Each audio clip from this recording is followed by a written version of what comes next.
Live like you're dying. Live like today is your last day in this world. Live like there's no tomorrow. We've all heard expressions like these used so many times it almost becomes like white noise.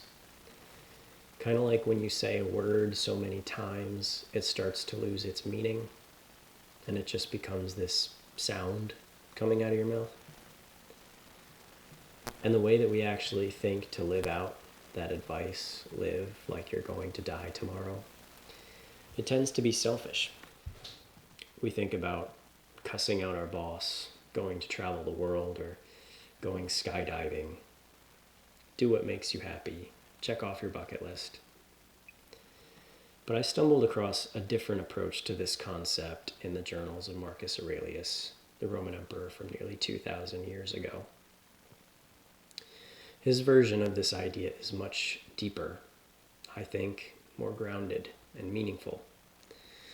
Aurelius wrote, "Since it is possible you might depart from this life at this very moment, regulate every act and think accordingly." Notice, he says, regulate every thought and act. It's kind of the opposite of pull out your bucket list and finally start doing those things you've always wanted to do. He suggests you regulate your thoughts and actions. So what does he mean by this? Well, throughout his journals, Aurelius talks a lot about how human nature is social. Being good to others is part of our nature. And that if we live according to human nature, we can put our minds at ease and depart the world happily at any given moment. It made me realize, his thoughts made me realize, maybe living like we could die tomorrow isn't about checking items off your bucket list.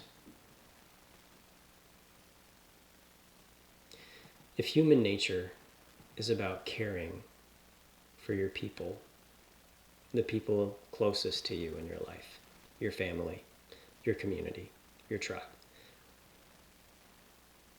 I think that's what living according to nature actually means.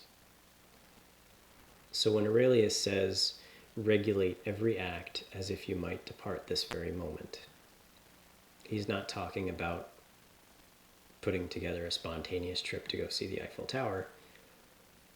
I think he's asking, have you sorted your affairs for the people who you would be leaving behind? For me, this concept took on a whole new meaning when my daughter Violet was born.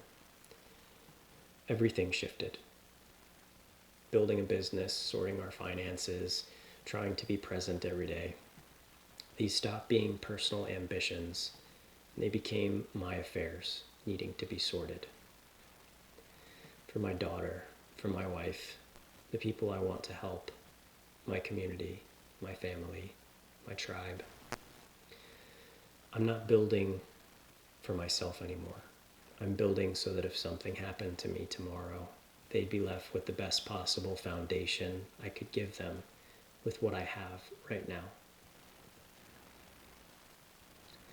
So here are the two questions I've found myself reflecting on to help ensure I'm working on sorting out my affairs and could depart this world in a state of peace if I were to die today.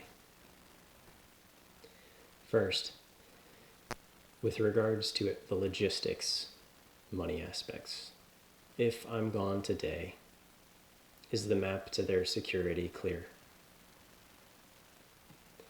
Accounts, passwords, insurance, would my wife actually know where everything is?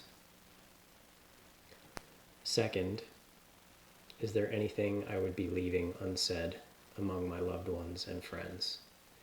Are there things I wish I could find the courage to say? Are there hard conversations I'm avoiding out of pride?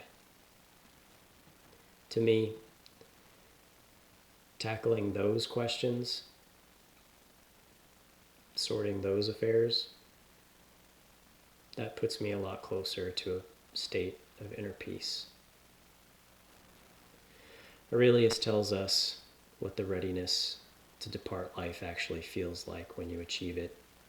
He wrote, "Waiting for death with a cheerful mind, for death is according to nature, and nothing is evil, which is according to nature."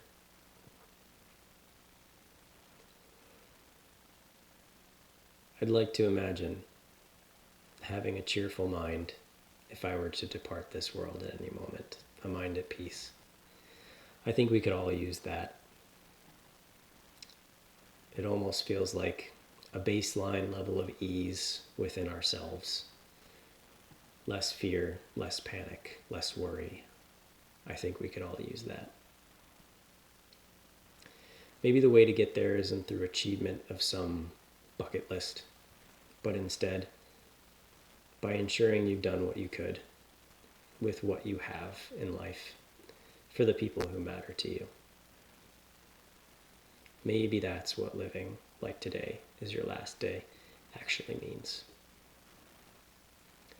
2,000 years ago, when Aurelius wrote this stuff to himself in his private journal, he never intended for anyone to actually read it. Just kind of cool. He wasn't writing for us today. He was just trying to remind himself what actually mattered. But I'm glad we get to read it, because I think a lot of what he wrote really does matter. So I hope you'll pick one of my 2 questions tonight and work towards resolving it for yourself in your life. If you do so, please drop it in the comments. I read them all. And thank you very much for watching today.